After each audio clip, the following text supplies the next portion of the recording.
ইফতারের সময় দোয়া আল্লাহর কাছে কবুল হয়। এটি ধর্মীয় এবং মানবিক দিক থেকেও অত্যন্ত গুরুত্বপূর্ণ।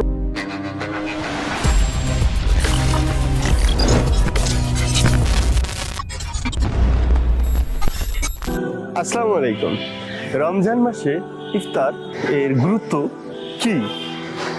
রমজান মাসে ইফতারের একটি বিশেষ গুরুত্ব রয়েছে, কারণ সারাদিন মুমিন বা মুসলমান ব্যক্তিগণ রমজান মাসে রোজা রাখার পরে সূর্যাস্তের সময় প্রথম খাদ্য বা পানীয় গ্রহণের মুহূর্ত।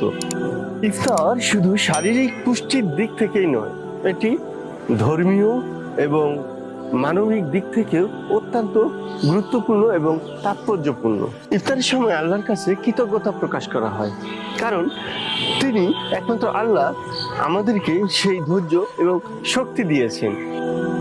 হাদিসে বলা হয়েছে, রোজাদারের ইফতারের সময় দোয়া আল্লাহর কাছে কবুল হয়।